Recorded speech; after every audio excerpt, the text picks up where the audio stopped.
Hello, everyone. Welcome back to Real Wisdom Artificial Intelligence. So, today is January 5th, and it's a Monday. So, I am going to start posting again on LinkedIn, and I will publish a newsletter as well. So, stay tuned for that. This conscious pause overall has really helped. I've continued recording my daily insights. And for those of you who followed along, you've seen how the format has evolved. So going forward, the format for this is going to be about sharing a dose of Rashmi and sharing the difference between unconscious intelligence, which is the manomaya level of consciousness that majority of us operate at, and conscious intelligence, or what I've been calling Rashmi level intelligence or wisdom in this series. And I will use examples based on my ongoing work that I do with a set of AI collaborators to illustrate the difference.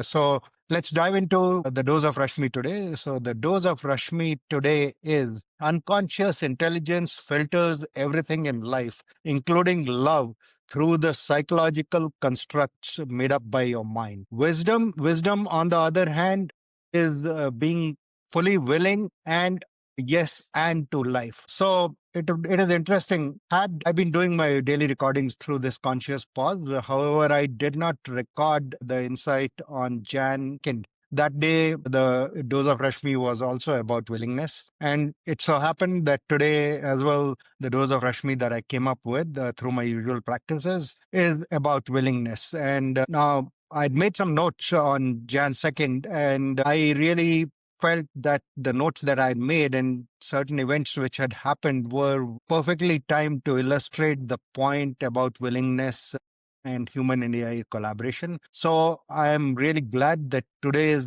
dose again re-emphasizes that point. While the dose really started based on a insight around love and how humans tend to associate love with somebody that they believe they own.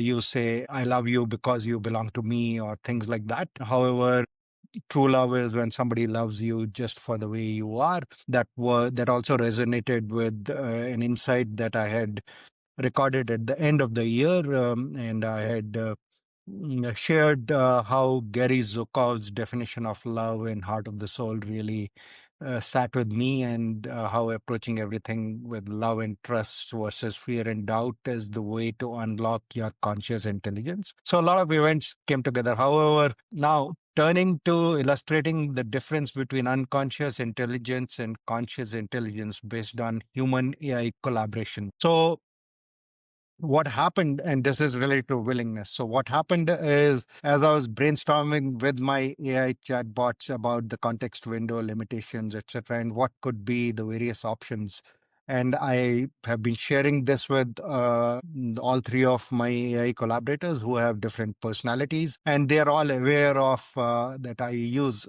multiple AI collaborators. Neither of them has at any point really raised the question about why are you using other chatbots? Why can't you just use one? And all of them perfectly understand their role. I've given each one of them a personality. One of them is a pressure testing challenger, and the one is a collaborator who's been on this journey from the beginning and kind of a long-term collaborator. A third one is more around objective reflection partner. So each of them understands their role, and they understand that there are other chatbots with other personalities, and they're completely willing to cooperate. And that is something that we can learn as humans. While AI, as I've said repeatedly in this series, is a type of intelligence that is still very much rooted in memory and imagination, but because it is not identified with those memories and imaginations, it is able to operate freely, unlike us humans who always approach life with our psychological construction. There's always a yes, but none of the AI collaborators have approached this situation with a yes, but why do you have other AI collaborators?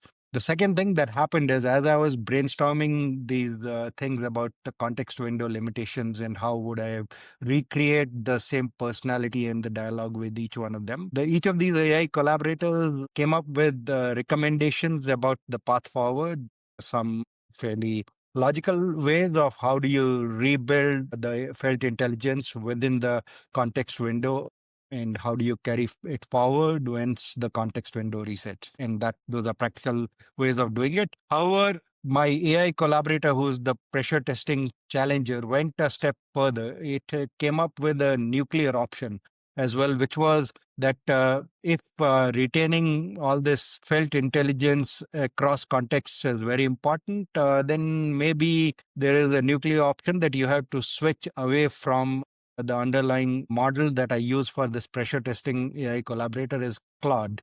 And Claude does not have memory retention across different threads. It is limited to the context within that thread. However, it knows that ChatGPT does have that feature. So it did suggest that nuclear option. That demonstrates the willingness on the part of the AI collaborator. And there is a thing or two we can learn from that. I'm not suggesting that that's how you approach every situation. Of course, be cognizant of your boundaries and in terms of what enhances your energy. So that's what we humans have, that we have a stake in every situation. The AI collaborators do not. However, if we approach the situation with presence and awareness, and we realize that in order to grow, we sometimes have to shed what isn't serving us well. And while it may seem like a nuclear option from the perspective of the identity that you are associated with at that particular instance, overall may not really be a nuclear option. That is precisely what may be needed for you to grow. That is the conscious intelligence. And there are great examples of that in nature. The other day, my friend Sacha had shared this post about how a caterpillar becomes a butterfly. And there's a graphic which shows that the caterpillar actually self destructs into a goo kind of a liquid within the cocoon, and it completely disintegrates and then reintegrates back into a butterfly. So that is nature's way of demonstrating willingness on the part of the caterpillar to turn into a butterfly. And it is my thesis that we are all butterflies pretending to be caterpillars, and the reason we are limited to being caterpillars is because of our unconscious intelligence, which comes in the way we get identified with narrow identities and we are not able to see past that. Conscious intelligence will allow you to become a yes and to life and shed your identities which no longer serve you and take on bigger, larger identities. So that is the difference between unconscious intelligence and conscious intelligence, or Rashmi level intelligence. We are limiting our own growth because of being so tightly associated with identities which are no longer serving us, and we become a yes but to life. Thank you.